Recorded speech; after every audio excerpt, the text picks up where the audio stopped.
He hasn't won for coming up to 3 years in November. And I think at times he boxed with sometimes the apprehension that what was on the line and the pressure that was on the line as well. I liked certain parts. I liked his engine. I liked his jab early on. I think Jermaine Franklin came to survive in the back half of the fight after he got hurt, which made it difficult. I thought he had a good chin. I thought AJ took some decent shots. Needed to be more aggressive, in my opinion. I think he'll be a little bit frustrated. But that's also his third trainer in 3 fights.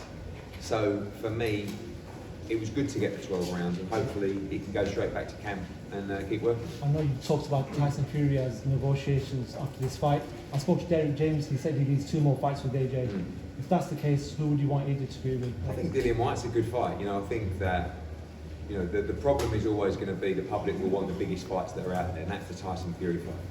The sensible thing to do is to keep improving with Derek James. You can't just let a fighter have one fight and then jump into the biggest fight, but at the same time, we realise that certain fights you get the chance to make them at certain times, and maybe that is the time with Tyson Fury. But I think Derek's right in a sensible world. Of course, he wants as much time. It's just a case of who to fight, and I think Dillian Whyte would be a good choice.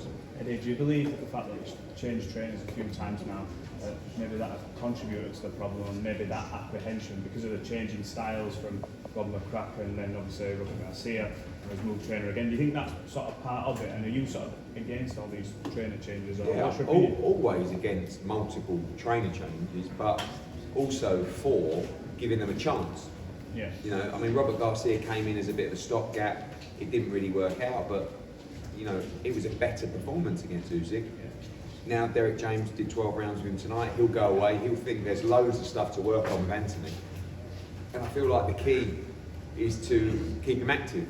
I've said he must fight 3 times this year, and now is the moment where us and the team and Derek have to get on top of that. He goes away, does all his commercial work now and stuff like that. Then next thing he's had a holiday. Then next thing we're in May. Then next thing he gets into camp in June, and then we can't really fight till September. And that's for me what we've got to get on top of now. Try and get him to do his work, then get back to Texas and get back to camp with Derek. What have you seen there that did impress you? I mean, it looked like from the offset his jab was just ramrod and he couldn't miss it, and for most of the fight. I thought the defence was good. I thought his feet were good. I thought he took some decent shots and didn't look hurt at all in the fight. I thought his engine was great. Normally at times he might look a bit tired in a fight. I thought he looked like he had plenty of energy. Just more, more combinations. Probably work more on the inside, use his size on the inside as well. But after, like I said, Franklin in the back end of the fight seems to come to survive. What did you make of the altercation at the end? I don't know what happened. I think there was the last sort of 20 seconds were quite lively and quite aggressive, and I think maybe there was a headbutt or something went in, and neither guy was particularly happy after the bell or belly. It showed on the board that there was like 8 or 9 seconds left, and then the bell went. So I think maybe that's where the confusion was, because the ref was sort of looking around and didn't seem to know what happened. But there was an altercation obviously with Bellew. How much of that did you see? What, with Bellew? Yeah. No, I asked him. I think he just said that the trainer went for AJ or something, and he shouted something, and then he shouted something at Bellew. Probably the wrong person to shout something. You've obviously been on this journey with Anthony Joshua, and it's an emotional journey for you. It's one that you invested in from the beginning to where he is now. How proud are you from how far he's come, the ups, the downs, and he's on that building block again to trying to get the big fights and become world champion? Yeah, I think you wake up tomorrow morning and you go, thank God for that, Anthony Joshua won. But he won't be over the moon with his performance. But I think, and people will be probably overcritical of his performance. But there was also a lot of pressure. Like I said, he hasn't won since November 2020. And a defeat tonight would have been the end of the road. And everyone keeps asking him, is a defeat the end of the road? And like he said, yes it is. So that was what was on the line tonight. Your expectations of AJ's performance, like you said, you've watched him all the way from the start of his career to now. How did you find his performance in comparison to obviously the last 2 or 3 fights that he's had? Different styles. I mean, Usyk's a southpaw, very tricky. Franklin's tricky. I don't think that's a good style for AJ. A short fighter that moves well. I thought Franklin's jab was really good, but then I feel like he went into his shell. And he was holding a lot, Franklin as well. Josh was holding too, but Franklin more so in the back end of the fight. I would have liked to have seen AJ put combinations together, and I was trying to tell him, well that's not my job, but just as a fan, to walk him back to the ropes and keep him there. When he had him backed up, he looked very dangerous, but he was giving Franklin too much ground, giving him too much confidence, and that's what we said, to not give Franklin confidence, and for me I would like to see him back him up more and let those combinations go on the ropes. From a fan's point of view, AJ seemed to actually warm up after round 7, kind of like the round where we usually get a bit nervous with him, but we saw a stronger engine, and we saw him start to get more aggressive as the rounds went on. Your thoughts on that? Yeah, that was one of the pleasing points, was sometimes, and I think that's definitely in his head about his tank, because we know that he's thrown so many punches before and he's a big guy that his engine has wilted, but maybe he could have left a little bit more in the ring without worrying about his engine, but I think after tonight, the confidence will be there that he's got more than enough to go the distance. The energy, final question, the energy from the crowd. I saw AJ at the presser. You kind of like seemed a little bit pissed off with the UK. He was kind of like saying, I can't wait to get back to Dallas. He went out there, that crowd was electric. People were happy to see him. How do you think that affected his I performance? think it's just the criticism. I mean, look, you'll see tomorrow, there'll be loads of criticism. You know, he came back, like I said, he hasn't won since November 2020. Solid, not spectacular, but it will be, oh, you know, you can imagine the headlines, and that's probably, he'll read them and go, why do I bother? You know, but that's all right. It's, you know, it comes with the territory. But I think, you know, he'll want to go back to work. I think he won't want to be around any negativity or any criticism. He's just focusing on himself. He'll be frustrated with the performance. I mean, you'll hear from him shortly, but he knows he can do better. He knows he can be more aggressive. But there was a lot of pressure tonight. And if Queen's be making a push for the Fury fight to happen next, would you entertain that? It's up to AJ and to Derek. AJ's answer would be 100% yes. He was willing to take that fight in December, which was definitely the wrong time to take the fight. Derek James is 100% right. We should give him more time with Derek James. But at the same time, every time he fights, it's a big crowd, there's a big purse, you know, and people are going to want the right opponent. In an ideal world, sometimes in a trainer's ideal world, the opponent wouldn't be enough to satisfy the, you know, the broadcasters and the gate and stuff like that. But it's got to get the mix right between who and how much, you know. But I don't think the public are necessarily going to want him to have another 2 fights at Jermaine Franklin level. They're going to want to see him step up, if that's Dillian White, if that's Tyson Fury, if that's Wilder. And, you know, those guys will fancy their chances against AJ because they'll think, oh, you know, it's a chance, he's not the fighter that he was, etc., etc. But I think AJ will box better against a high level of opposition, particularly people that are coming to win. We're running Conor Benn came today and seemed to get a lot of love from the fans. Loads. I mean, fantastic. Good for him. You know, not good for him, but good for him as well. But good for him. You know, and whatever you think of the situation, he's had an absolutely horrific time. Horrific, right? So tonight was great, and I think he'll feel really good. I know he had a bit of drama with TalkSport or whatever, but you know, at the end of the day, there's no point sitting indoors. You've got to go out in front of everybody, and that's what he's done tonight. And I think he'll have a spring in his step. Eddie, there's always an expectancy when Anthony Joshua comes out to fight, and the expectancy was for this, that because he came in at a career heaviest, that he would go in there and potentially blow him out in the first 4 rounds. Are you more tentative now putting him in with the Tyson Fury off the back of him going 12 rather than him going in there and getting the knockout? I think he'd be an underdog against Tyson Fury for sure. And I don't think it was a performance that is going to make people think that he can definitely beat Tyson Fury, but I know he can box much better than that. I know against an opponent that's coming to win, he'll box much better than that. And I know next time he fights, he'll box much better than that. So, like I said, that fight's all about timing. And it's like, how long do you wait? If it's there, then it'll be difficult not to take it. You would take that over a Dillian White, both off I mean, look, for me, like everybody else, yeah.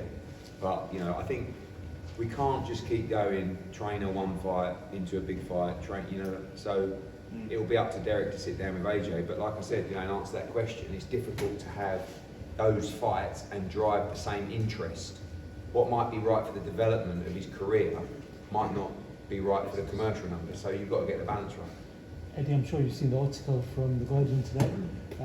We have actually talked about your conduct in the past in regards to previous drug tests, Chavez Jr., Demetrius Andrade, Joe Saunders, and everything else. Do you want to give a response back in regards to that? Yeah, I mean, it was a hatchet job from Don McRae. I've already written to him because it was a snide piece. Because he never asked me for a comment based on what people had said or incidents. He came up to me on a few separate occasions. If you want to talk about the Chavez fight, Chavez was not my fighter. The contract was not signed for Chavez against Danny Jacobs. The Nevada Commission turned up to test Chavez, who hadn't signed any agreement for the fight, wasn't under any testing program, and basically said, "What are you doing here?" And said, "I'm not being tested, I haven't even signed the contract. Not my fighter, not my responsibility." From there, Las Vegas had an investigation. Chavez said, "Whatever, I'm not fighting in Vegas, you can all do one." We made the fight in Phoenix, and he didn't want to work with Varda. So we asked for a reputable body, and I asked for the opinion of Victor Conte, who now seems to be this saviour of sport, biggest drug cheat in the history of sport, and now seems to have a vendetta against me. I've never even met him. So, Leon Margolis, I texted him earlier, he said some nice words. He said, "I'm the most arrogant, hated man in the industry." He texted me, he goes, "But I do like you, they're all schnites." Do you know what I mean? But that article was a joke because he never even asked me to comment on what was said. And that's why I deleted his tweet, if you go and check what Don McRae did. He's a fantastic writer. So that's that situation. What was the other situation? I mean, you're free to ask me about any comments that Don McRae made in that piece. He referenced in the piece, obviously previous interviews and things like that. I know they all get thrown at you all the time of things you've said in the past with regards to failed tests. That obviously Conor Benn wouldn't return to action until he was clear, or at least till he's had that due process. Now it looks like he is going to, by all accounts from your words and other people, trying to get him out in June. But I don't feel like we've had that conclusion yet. Well, Do you know that you've had that conclusion from the body and the programme that found him guilty, or that he had an adverse finding. He went through that process. I said to Robert Smith tonight, "We need to meet ASAP." I said, "Do you want to try and move forward with this or not?" "Not really. I don't feel like he'll get any kind of fair crack of the whip, to be honest with you. But nothing changes, in my opinion, of Varda. They are the premium testing agency. But at the same time, he went to the people who control the testing. They have reinstated him in the rankings. The commissions are happy to license Conor Benn to move forward to fight because of the process that he went through with the WBC. Should he go through the process? I don't know how many times I have to say this. Should he go through the process with the BBFC? Yes. Mm-hmm. Can we get them to everybody drop their ego and sit down and have a sensible conversation? I hope so. I asked Robert Smith tonight to do that. Hopefully he comes back to me and allows that ball to start rolling. Eddie, that's the clean boxing programme test from the first test. What about the second test? The second test is a VADA test as part of the camp, and WBC ruled over that as well. They've been in a situation where they made a ruling, reinstated him. When we spoke to the British Boxing Board of Control during this process, they told us that we acknowledge, I said to Robert Smith said to me, "We don't acknowledge UK VADA testing, so I don't know what we're going to do." This is probably why they took 5 weeks. They should have had a hearing during that process. When Dillian White failed a test, and UK, yes Rob, we know, they had a hearing within 2 days. Yet they had that information for 5 weeks and didn't have a hearing. Now they want to have a hearing. I agree. I think they should have a hearing. Robert Smith said that he was served with a cease and desist on the day that he got the test. No. So that's incorrect. No, not from us. From Conor Benn's team? No, he had WBC confirmed to the British Boxing Board of Control that under the process, the test results are confidential. That has nothing to do with making a decision. The ruling that the British Boxing Board of Control came up with was that it's not in the best interest of the sport. They could have made that decision on the day. You tell me. They've received 2 failed tests. Should they have stopped the fight when they received that information? In my opinion? Yes. Yes, well I didn't get served with a cease and No, desist. no. Did they? Do you know if they no, did? Rob, a cease and desist. You've got a decision to make. They made their decision under that ruling. That ruling is so wide, they can make that decision at any time they want. They're scared to make a decision. It's bullshit. Anyone else? For the 8th month, for every day for 8 months. Do you feel like there's a bit of a witch hunt against you? You've obviously defended yourself on TalkSport. You mentioned there there's articles been written about you. From your point of view, do you feel like sort of... What do you think? Asking you. What do you think? Asking you. There was an article today. There wasn't one mention. I'm not even going to say. I mean, you know, you lot know. Frank Warren sits on TalkSport. Not one mention about it. You know what I'm saying. So, of course. Do you feel like, I spoke to Carl Sullivan yesterday at the Wasserman show.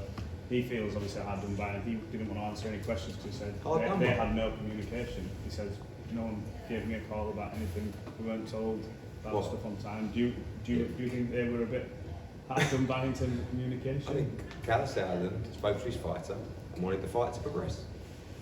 But we said we have to wait for the board's decision. The board went quiet, they disappeared for a week, they popped back, they disappeared for 5 days, and on Wednesday, they cancelled the fight. And as I've said to you, the one mistake I made was coming out and talking to you lot and having the fucking raving hump, with Calla also having the raving hump, wanting the fight to proceed, as did Chris Eubank Jr. And then we sat in their office and we said, we cannot continue with this fight, or even try to. So we have to take our medicine, we understand the decision. As I've said before, I'll say it again, the right decision, 100% the right decision from the British Boxing Board of Control. Why did it take 5 weeks? You can hide behind letters, you can hide behind whatever you want. If you want to criticise me for waiting for the board's decision, I think you might want to criticise the board for not making a decision for 5 weeks. If I can speak to Robert Smith, I'll speak to him. Well, okay. Well, he speaks to everybody else. Might not like you. Wouldn't be the only one. Be the first good bit of judgment he's had. Anybody else? Fucking whatever you want. Javonte Davis, Ryan Garcia, Yeah, Javonte Davis. free on his own. I mean, you must be delighted with that. The thing is, it's not a hatchet job, but we don't want to acknowledge Anthony Joshua on April the 1st, April the 8th, Bam Rodriguez going for a 2-division world championship, plus Ford against Magdaleno, plus unified world championship with Akmadaliev. 2 weeks later in Cardiff, one of the best fights we've ever seen, top to bottom, Rakimov against Cordina, great card as well. Then we go to Guadalajara. Oh, by the way, Tank against Ryan Garcia is part of your subscription as well. Then we go to Guadalajara for the homecoming against Britain's John Ryder. Right, then we've got Katie Taylor fighting in Dublin for the first time ever, fighting 2 undisputed champions. And then tonight we announce Wood Lara. And you don't think it's a hatchet job, but that's not a great schedule. Who is putting on a schedule like that? Quiet now. Correct, Mara. No, I was going to say Anyway, you basically added the new world champion to your stable in Sonny Edwards. How soon do you see the likes of Bam Rodriguez, El Rey, Chok? I think what it is, Raheem, is I don't want him to fight at a certain level. I feel like if you stay there for too long, you're not going to get the best out of a fighter. You're going to get the best out of Sonny Edwards against Julio Cesar Martinez and Bam Rodriguez. Julio Cesar Martinez fights May the 6th, so it's probably a little bit late to wait for him, but Bam fights on Saturday. I know Robert Garcia and Bam Rodriguez will fight Sonny Edwards next. We've got that June 10th date, which could, was supposed to be Felix Cash against Ammo. I think we have to rule that out right now. And I think we have to look for a new headline, which could be Sonny Edwards, could be Fabio Wardley, could be Josh Warrington. But I don't want to keep Sonny at that level for too long.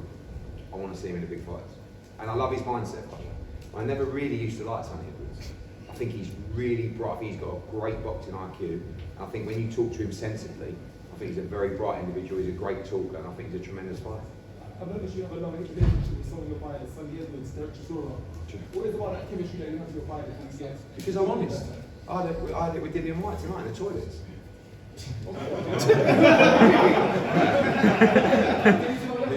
Not quite like that, but he said to me, what's going on? I said, I'll be honest with you, this is what's happening, blah, blah, blah, and, and same with Derek. Derek says some crazy stuff, but we've looked after Derek, we've always treated, he moans about never getting paid from other promoters, did fights, took years to get paid. We pay him every Tuesday after the fight. We always deliver what we promised. We've given him about 8 or 9 fights when some say we shouldn't have. And then he so anyway, I'm not going to sit here and gas up fighters if I don't feel like they should be. And if a fighter doesn't perform in the way that they should, it's like AJ. I'm not going to sit here and say, unbelievable, solid, not spectacular. You guys know the game well enough anyway. Talking to Sonny, obviously his brother Charlie's called him Yeah, out. a bit of a weird one. That was a weird one, yeah. What are your thoughts on that? Would you ever make that fight? I mean, Yeah. I wouldn't want to break up their brother, but yeah. I think Charlie's moved up. I think Charlie will do his own thing at Bantam, but I think Sonny Edwards has to unify. And I think Frank Warren, George Warren will work with the other champion, the Delakian. There's no reason why we can't get an undisputed champion in that division. Josh Warrington, what's now going to happen with him now? Yeah, he's a bit disappointed because I expected Lee Wood to wait for the winner of that fight, but he was just adamant he wants to activate the rematch clause. So that will be May the 27th. Josh will fight the winner of that fight, but he may choose to fight on June the 10th as well, possibly. What type of opponent we're looking at for him then, if he's obviously got that weight in I mean, look, he's coming off a tough fight against Lopez. You know, need to be a top 15 guy, but you know we've got to be careful because the last one we picked was Mauricio Lara. How are we getting on, Dan? Sweating it. 5 minutes. Just on talking about the Wardley, I thought he was great tonight. do you think the stoppage was a bit early? Yes. I thought Michael Coffey is a very experienced fighter. I think he was catching a lot of the shots, but you have to throw back, you know that, like, and he took one too many, but he was fine. So we always want the show real knockout, but for me, with his experience and his size, I felt like the stoppage was early. As actually did I feel like what was the other fight? I thought the stoppage was early. Yafai. Same. I mean, the referee says to Yafai's opponent, walk towards me. He doesn't speak English. I mean, he was taking a pasting, but at the same time, he didn't walk towards him, so the ref stopped the fight. But that was felt like the Wardley fight was a quicker stoppage. Of course, David Adelaide has said he would prefer the fight to be on BT. If Frank Warren was to make considerable offer, would you be happy for Wardley to defend his title on BT? Yes, but again, I'm not being rude, but I don't think David Adelaide's profile is through the roof fighting at York Hall. Like, Fabio Wardley's just boxed in front. Tonight, more people watch Fabio Wardley than watch David Adelaide's last fight, probably about 5 times as many. And he did it in front of 18,000 at the O2, not in front of 800 at York Hall. So, and it was a small show on BT on Friday night. I know the numbers. Pretty, like, it's very, not impressive at all, but I think he's a good fighter. And I love the fight. And I love that he turns up at the press conference. He's got more publicity turning up at a DAZN press conference than he's got his entire career. How high do you see him? Sorry? How high do you think Wardley see I him? think it's impossible to tell, isn't it, with that pedigree. But every time I see him, and I thought one of the things that I liked tonight was the way he looked. You know, the way he embraced the crowd, nice and composed, sharp puncher, exciting, very smart individual as well. And I think, we've got Dakers, Clark, Adelaide in any order. They're the 3 fights. If he wins the Lonsdale belt outright, we're going through that opposition.